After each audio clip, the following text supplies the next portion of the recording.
Seperti seekor singa yang bangun dari tidurnya, Pusho semakin gencar mengikuti berbagai ajang kejuaraan balap kelas dunia.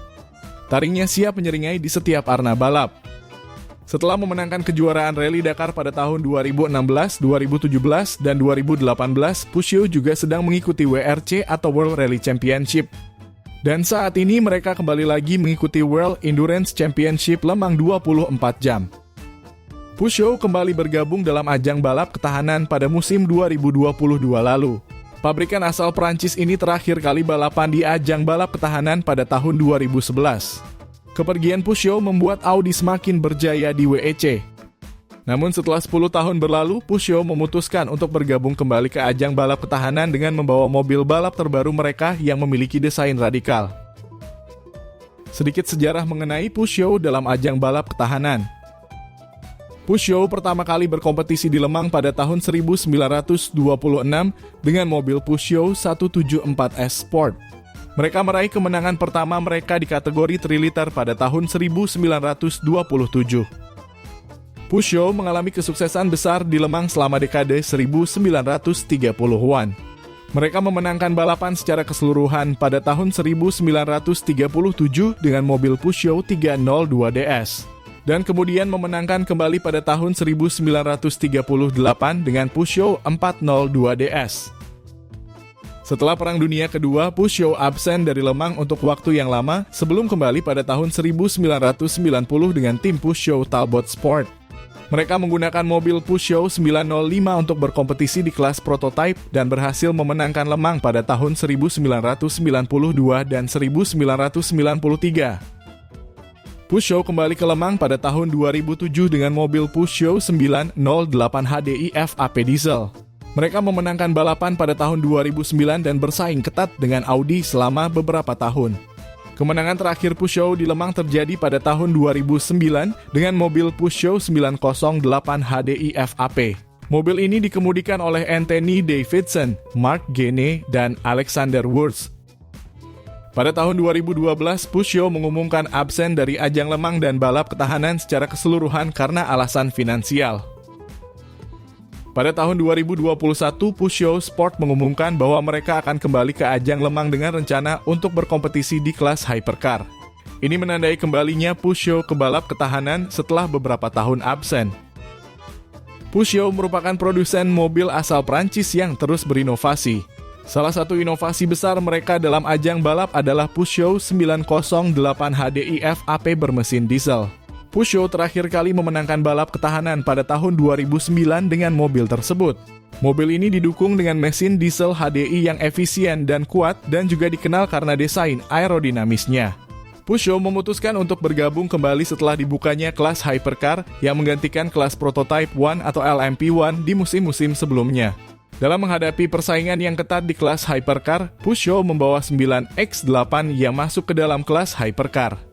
Angka 9 melanjutkan seri yang digunakan Pusho untuk mobil balap ketahanan papan atas sebelumnya, yaitu Pusho 905 yang melaju dari tahun 1990 hingga 1993, dan 908 dari tahun 2007 hingga 2011. Keduanya menjadi ikon Pusho dalam ajang Le Mans.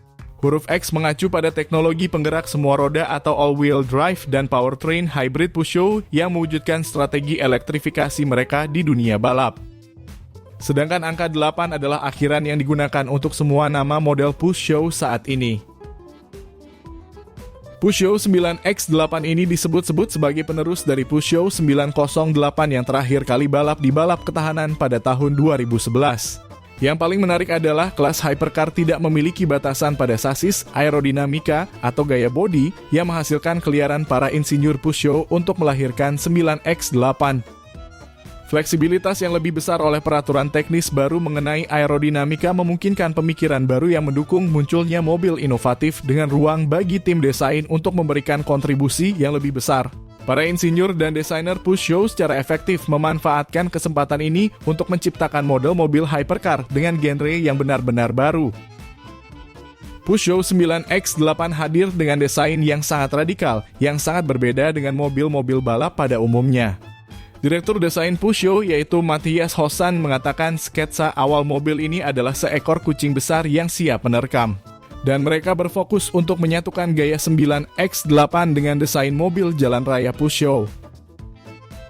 Terlihat pada bagian depannya, mobil ini menonjolkan logo singa baru Peugeot yang menyala. Dipadukan dengan housing lamp persegi panjang dengan 3 garis seperti bekas cakaran singa.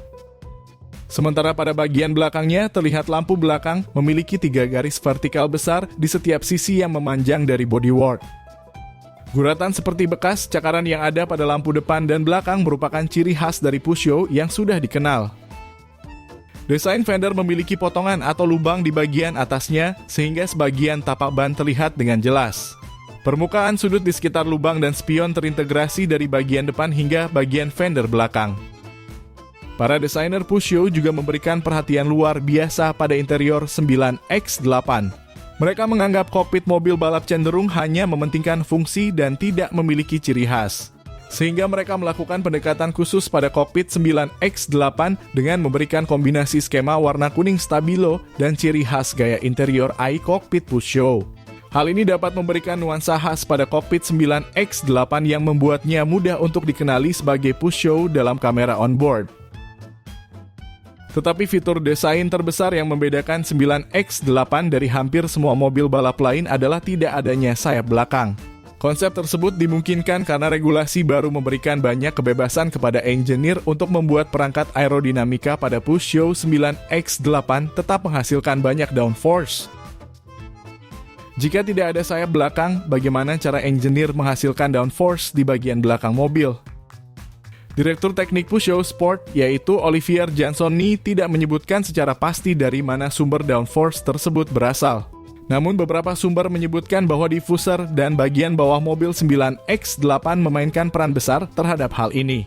Karena aturan hypercar tidak memerlukan lantai rata pada mobil. Bagian tengah lantai kini mampu menyumbang proporsi downforce yang jauh lebih besar dibandingkan sebelumnya, meskipun performa diffuser belakang tetap serupa dengan kelas prototipe musim lalu. Melihat pada bagian floor, mobil ini memiliki terowongan yang relatif sederhana. Hanya beberapa detail menarik dari aliran udara yang keluar dari bagian bawah sayap depan. Menghilangkan sayap belakang pada mobil ini dapat memberikan kebebasan desainer untuk mendesain siluet ramping yang belum pernah terlihat selama beberapa dekade. Para desainer memanfaatkan kesempatan ini sebaik-baiknya untuk menciptakan perpaduan harmonis antara bentuk-bentuk pahatan dinamis dan menciptakan desain yang clean dan futuristik. Peugeot menghapuskan sayap belakang tidak semata-mata karena kebebasan regulasi, namun juga ingin mencapai target aerokonservatif yang ditetapkan oleh BOP atau Balance of Performance dan proses homologasi mobil ini. Direktur Stellantis Motorsport yaitu Jean-Marc Finot menyebutkan, tidak adanya sayap belakang merupakan langkah inovatif besar. Karena ini adalah pertama kalinya sebuah mobil balap tidak menggunakan sayap sejak Chaparral 2F mempeloporinya. Bahkan Peugeot menambahkan tulisan pada bagian belakang mobil ini dengan stiker yang bertuliskan "We didn't want a rear wing" dengan panah mengarah ke atas. Untuk menyeimbangkan mobil dalam hal aerodinamis, peraturan mengizinkan penggunaan satu perangkat yang dapat di-adjustable dipasang di depan atau belakang mobil. Untuk tujuan ini, 9X8 dilengkapi dengan satu fitur yang dapat di-adjustable pada bagian bawah sayap depan, yang hampir menyatu dengan struktur sayap utama.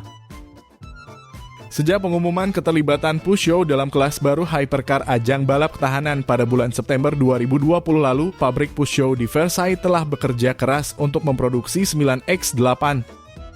Mobil ini dibekali dengan mesin bensin 2,6 liter V6 twin turbo yang mampu menghasilkan tenaga 671 horsepower. Mesin tersebut dipadukan dengan satu motor listrik bertenaga 268 horsepower. Mesin bensinnya menggerakkan roda belakang lewat transmisi 7-speed sequential, sementara motor listrik dan baterai 900 volt akan menggerakkan roda depan. Selain dalam hal efisiensi aerodinamis, mekanikal, dan elektroniknya, mobil ini akan menampilkan keahlian teknik Peugeot yang luas dalam dunia balap ketahanan tanpa kompromi. Le Mans 24 jam adalah ajang yang terkenal sangat menuntut ketahanan dan jarak tempuh mobil selama balapan adalah 5.400 km. Jarak tersebut hampir menyamai jarak yang ditempuh F1 dalam satu musim penuh, sehingga efisiensi dan keandalan merupakan hal yang sangat penting. Keterlibatan Peugeot dalam balap ketahanan lebih dari sekedar aspek olahraga. Balap ketahanan adalah salah satu bentuk motorsport yang memberi Peugeot laboratorium ekstrim yang menjelaskan mengapa hubungan Peugeot dengan Le Mans begitu kuat. Yang lebih penting daripada hasil yang diperoleh di trek balap adalah peluang yang diberikan untuk membuktikan teknologi Pushio.